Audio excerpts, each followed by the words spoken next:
Alright, hello everyone once again. It is I. And earlier today, the latest Death Battle episode dropped. Hulk versus Godzilla. Now, I don't want to keep this too long because the video is already 25 minutes, so I'm just gonna say, place my bets on Hulk off rip. Let's get going.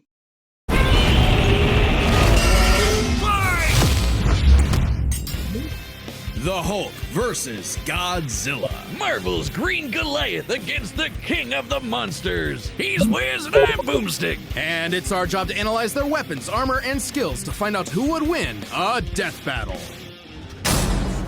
Go.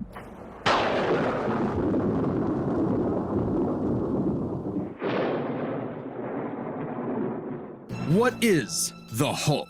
Is he man?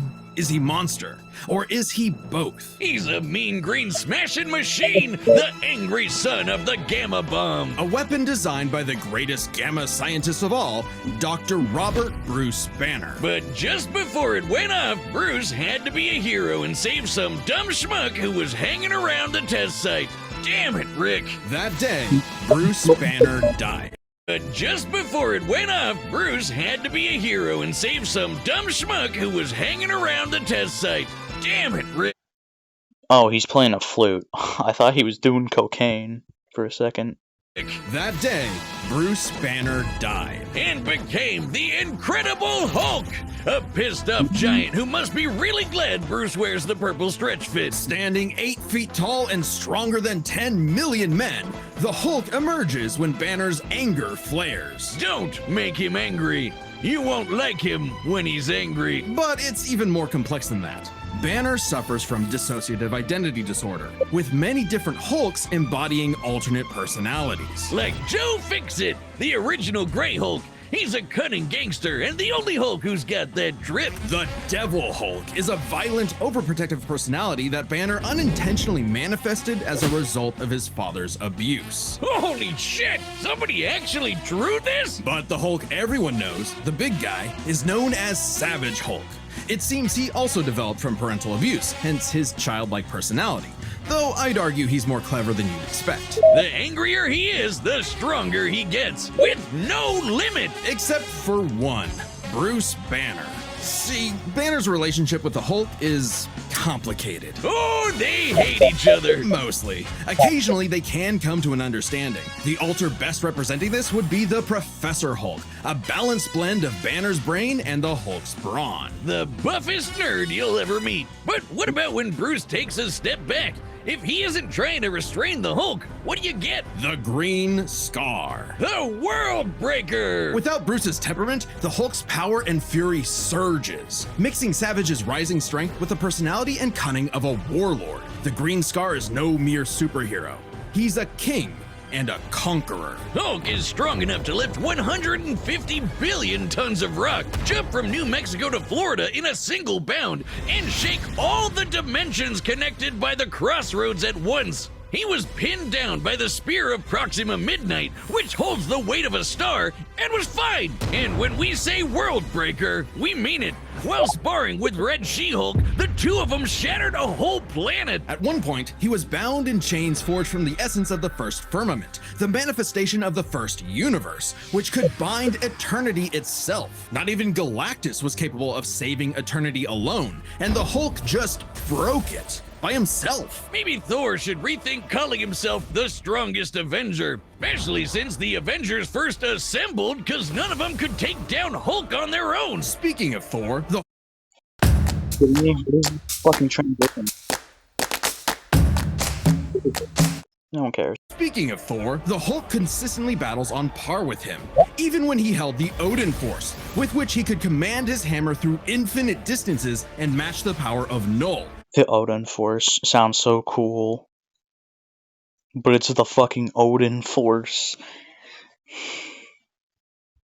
Odin sounds like what you name your fucking cow that you had after you won a prize or something.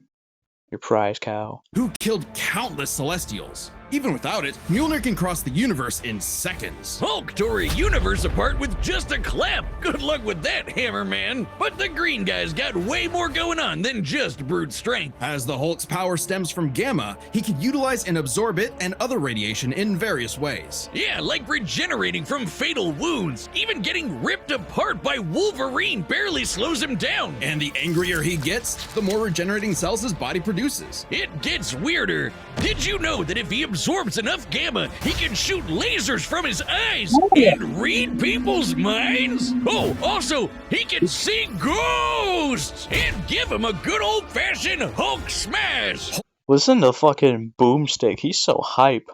Lasers from his eyes and read people's minds? Oh, also, he can see ghosts and Like, what the fuck?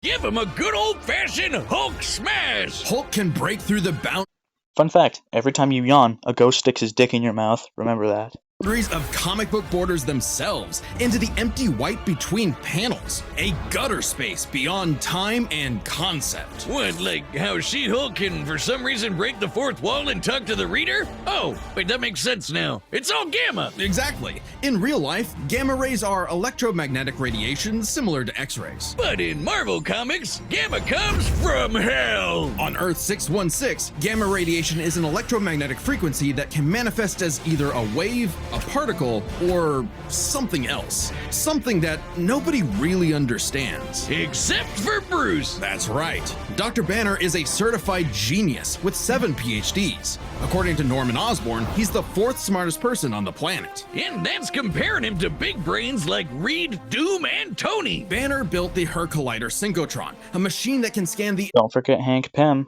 entire multiverse with the speed of a hypermind. He created the Gamma Core, which could rupture space-time between universes. He built an interstellar radio on a deserted planet without any pre-established technology. He wired up Hulk like a starship, piloting him from the mindscape within. He even built an ultimate nullifier. In fact, the original intent of his Gamma Bomb was to be non-lethal, only targeting inorganic material. But Thunderbolt Ross wanted something with a bit more boom.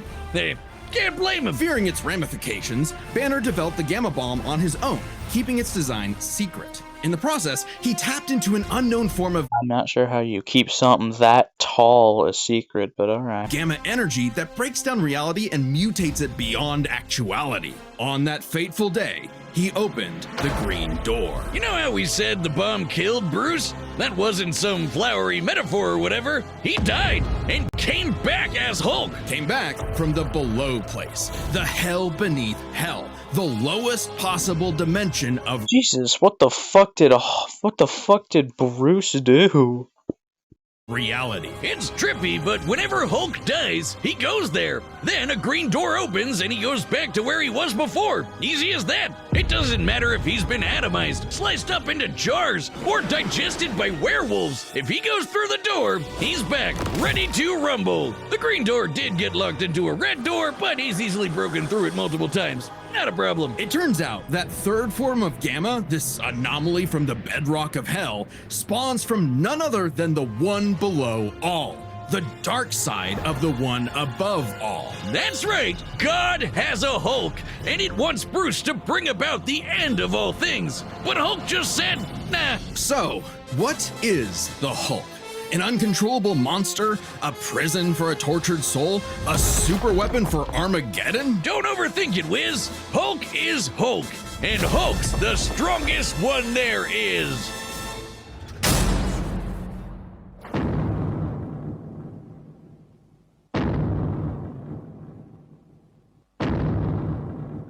The year was 1946. The press gathered at Bikini Atoll to witness the power of the nuclear bomb. But many leagues beneath their feet, something ancient stirred. Godzilla, the king of the monsters. He was pretty pissed off over the worst wake-up ever, so he swam to Japan for one hell of a crash out. Japan was still recovering from the war, so seeing this mutilated radioactive monster towering high like a mushroom cloud wasn't just frightening, it seemed prophetic. The bomb was just the beginning. Man had sparked the end of times. Complete with googly eyes, and the most epic roar ever. Over the years, there have been many iterations of the beast. Between movies, TV, comics, and cartoons, there's at least 27 different Godzillas stomping around, not including Manila, the Scrappy Doo of kaiju. Sorry, that's insulting to Scrappy Doo. Despite the variety, Godzilla is somewhat consistent, so we'll examine his entire history, focusing on the larger releases. In most iterations, Godzilla is a rare theropod that went dormant for millions of years before nuclear bombs mutated it into a gargantuan radioactive monster. Times left. Okay. Standing 165 feet tall, at minimum, Koji smashes through skyscrapers with ease. He's so casual about bullets and rockets, they might as well be gnats. And the bombs did so much more than just pump up his size. He's got atomic breath. A concentrated beam or spray of radioactive heat. With an estimated range of 1,100 miles, it can exceed 500,000 degrees Celsius, almost 90 times hotter than the surface of the sun. But depending on how much radiation he's absorbed, or life energy from a giant pterodactyl, he can do way more with it. His red spiral ray is a supercharged version that doubles in heat and power, and spins. Or he can blast it out of his back and fly. Well, he could always do that, I guess. Look at him go. With enough energy built up, Godzilla can blast a nuclear pulse out of his whole body, creating a massive wave of atomic destruction. His breathing laser can even break through dimensions, like when he found himself face to face with a giant mech, piloted by Hatsune Miku? Need money for a rainy day? Ads are- Get approved in minutes with Easy Financial without impacting your credit score. Out of juice? Same day delivery. It's on Prime. Shut up, Bezos. There's also a number of era-exclusive powers. Shin Godzilla can fire rays from his tail. And Hanna-Barbera Godzilla can fire rays from his eyes. Pew, pew. Effectively a living nuclear reactor, Shin possesses a natural phased array radar that can detect and attack threats automatically. And Godzilla Earth, who grew over 1,000 feet tall across 2,000 years, could make a barrier only penetrable by kaiju that can bypass physics. And don't forget, Big G can ball with the best of them. After Charles Barkley got him his own pair of Nikes, Godzilla got busy. You know, it's kind of hard to emphasize just how impressively terrifying Godzilla can be when you're bringing up this sort of thing. Oh yeah? Why don't you find a better spokesperson for Dr. Pepper? Fine, let's talk about when his presence boiled the entire Arctic Ocean, or how he picked up and threw Biolante, which weighed 200,000 tons, or when he no-sold not one, not two, but 3 meteors. Including the Permian period extinction event that happened about 200 million years ago. Then he went to hell, fought some fucked up versions of God and Satan, and atomic breath at Space Godzilla so hard that he blew up the whole planet. That's scary enough for you?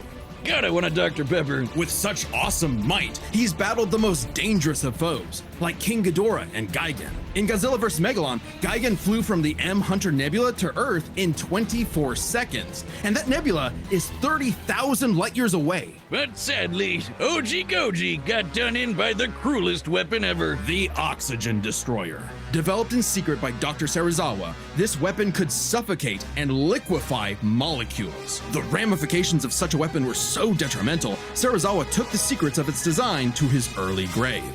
He got lucky. It doesn't matter what you throw at Godzilla. He never really dies. You can blow off his head, explode him from the inside, or crush him in a black hole. Then he'll come back. Or evolve into an even more powerful form. Godzilla's always possessed heightened adaptation, but many iterations clearly showcase instantaneous evolution. And super forms. He's gone full shonen and powered up a few times. So much so, he almost kicked off a nuclear winter just by existing. Even the Oxygen Destroyer could not permanently end the first Godzilla. His ghost possessed a robot, his bones summoned another Godzilla, and he rose as an undead revenant hell-bent on destroying Japan. Okay, why Japan? Couldn't he pick on some other country?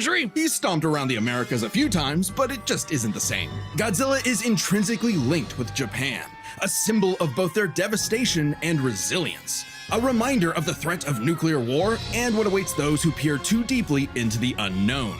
but also Japan's and Godzilla's perceived territory. To him, a stomping through Osaka is just another patrol. He's not always so bad, though. He can be super protective, defending other monsters, his own kid, and sometimes even people. I'd say there's two types of Godzillas: the monster of nature's wrath and the guardian of planet Earth. Well, there is a third type, but to understand that, we should first answer a question. How does Godzilla walk? On two legs, Wiz, obviously. But according to Square Cube law, those He's walking upstairs. Oh fuck, hold on a second.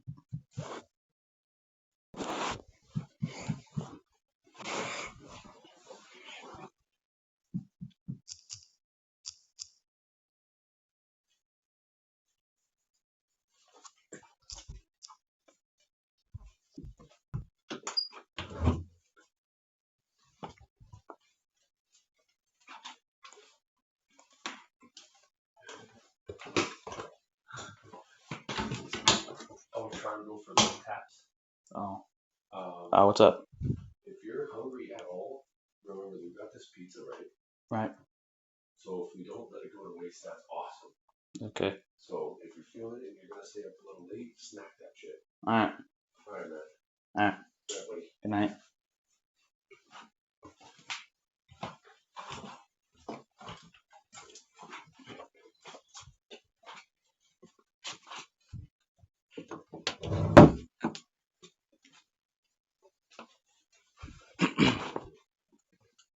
Sorry about that. That was my dad, or my stepdad. Anyway, let's keep going. legs should be crushed under his own weight. Oh god, here we go again. A creature like Godzilla cannot realistically exist. This proved to be an elusive question for decades, even highlighted in Shin Godzilla, until a new theory was presented in the anime Singular Point. If Godzilla can't exist in our reality, what if he's from a different one? What? Like he's an alien from another dimension? Exactly! What if all kaiju come from a higher plane of existence with no regard for the known laws of physics? This dimension enters our reality in the form of archetype, a transtemporal conceptual particle. It's that red dust that's floating all over the place. This archetype can enter any timeline to terraform the Earth and all of reality so that kaiju can exist. This theoretically explains why various Godzillas appear in so many universes. They all trace back to one singular point: Godzilla Ultima. Sporting the wide grin of a demonic Oni, Ultima is vicious. Just walking through Tokyo started 1,000 earthquakes around Japan. Even his own blood is a weapon. Over 300 feet tall and growing ever more as archetype distorts the universe, Ultima's existence implies a far more complex origin for all Godzillas. Godzilla is a test for humanity, a challenge laid out by an eldritch entity from a dimension we are incapable of perceiving or comprehending.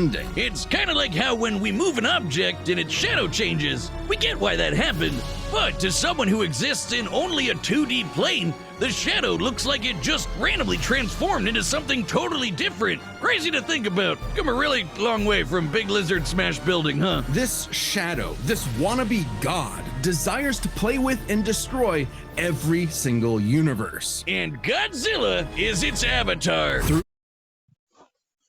Welcome to Pro Hockey Life. This is where I keep my footwear. Only the freshest drops. Hey, hey! Hey, look. Pro Hockey Life, your home for hockey.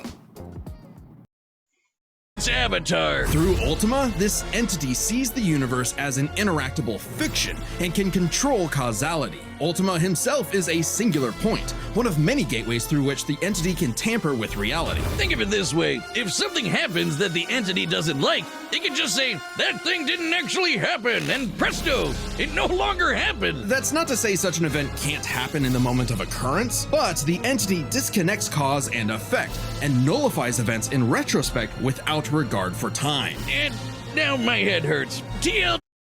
I'm getting real scared for Hulk now. TLDR, Ultima tried to bring about a catastrophe that would end the universe in like a week's time. So, a wacky robot and a time-traveling Alexa used a supercomputer and this familiar-looking doohickey, The orthogonal diagonalizer. to zap all of Archetype into its final form, cutting off the entity's connection to the universe. But not killing it. Because while each Godzilla has its differences, one thing remains certain. Godzilla is immortal, and that makes him the king. Look at the skull. No, I won't. I'm not buying your fucking merch. I'm not buying your shitty ass merch. Liar out of Boomstick, go to deathbattle.gg.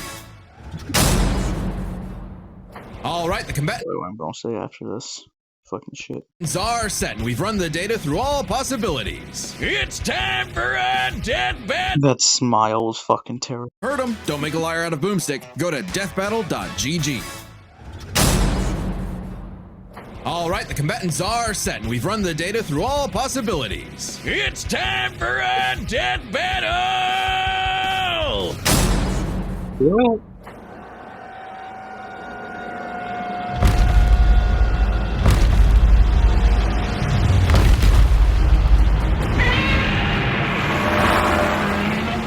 Godzilla has reached the city. So far, the evacuation is... Wait, look!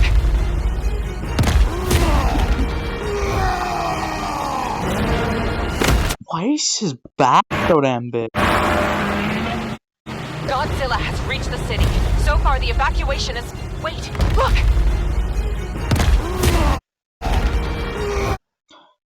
Look how big his fucking back is. Literal big back right here.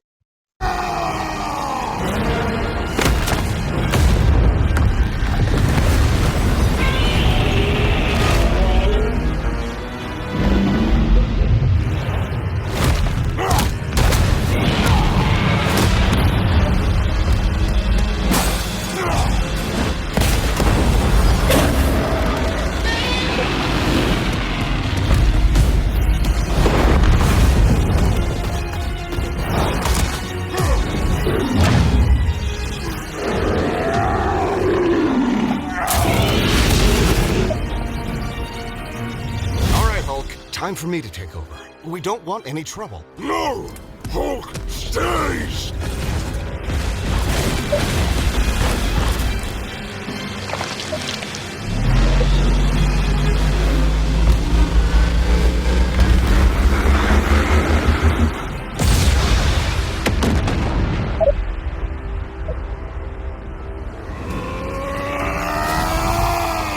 You think you're strong? I scar the world! Take out!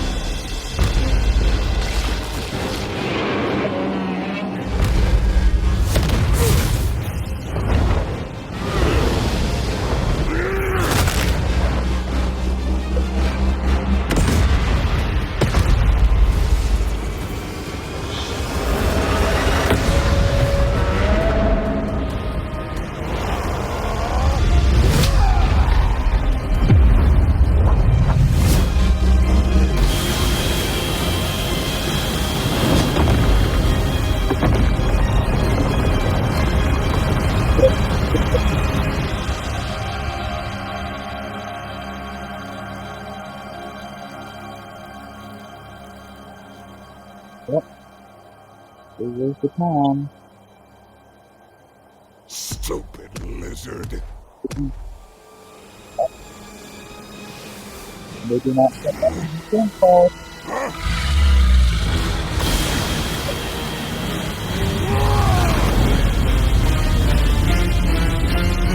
Dude, my ass.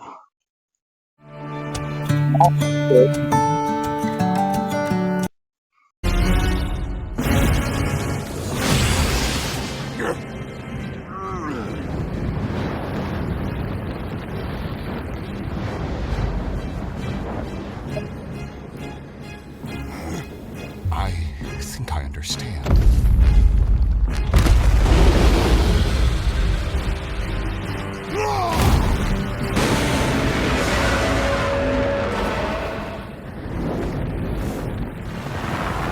It's been days since the battle began, and the red dust is spreading.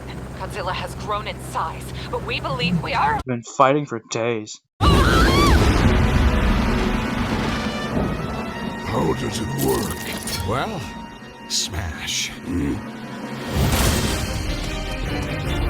million, trillion to 1 and rising. That's the odds. Chance to nullify the madness behind the monster. 2 + 2 is 5. A right angle is 80 degrees. This element is beyond what we can perceive. Like gamma. 1,000 times. 1,000,000. 1,000,000,000,000. I just need 1.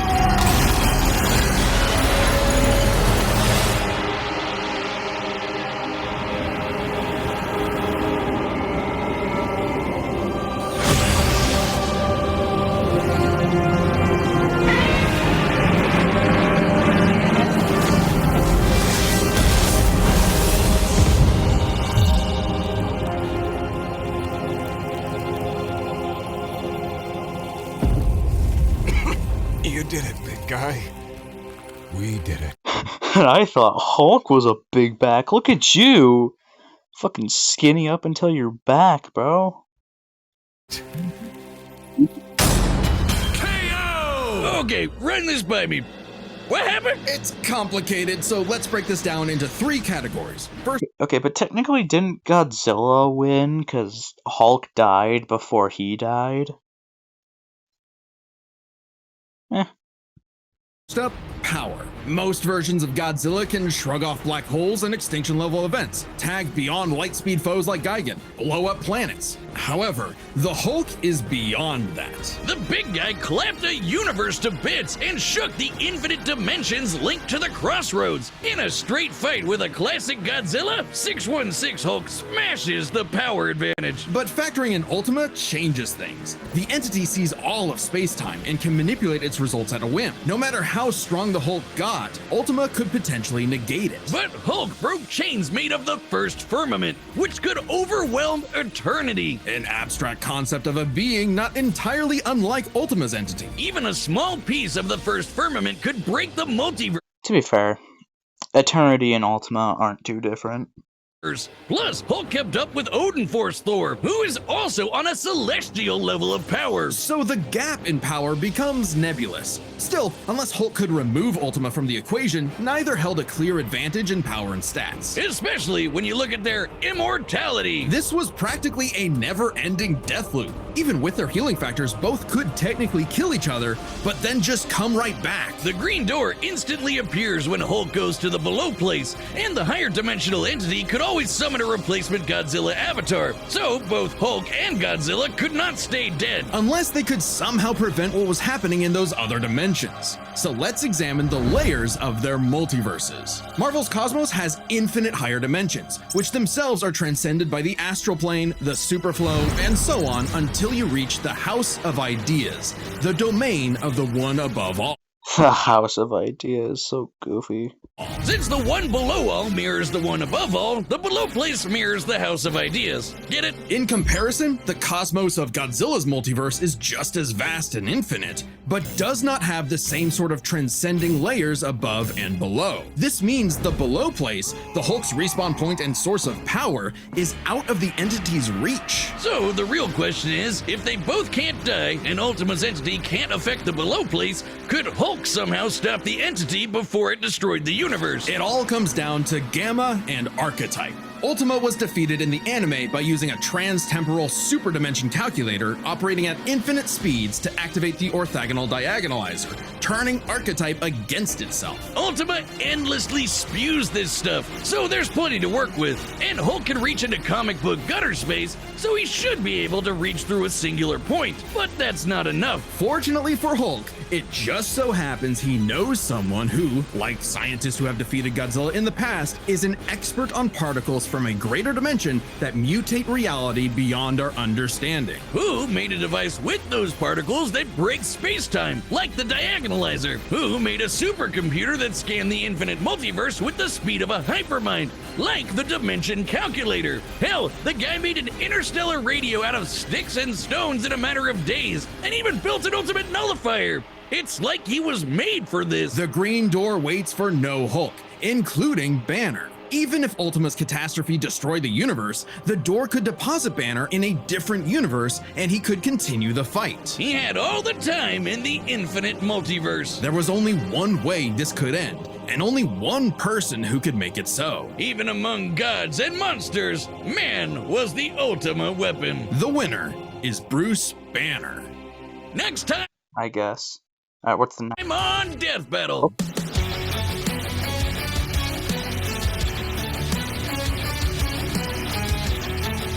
I don't really care now. Alright, well, that was pretty interesting, wouldn't you say so? Guys? Subscribe for more, I guess.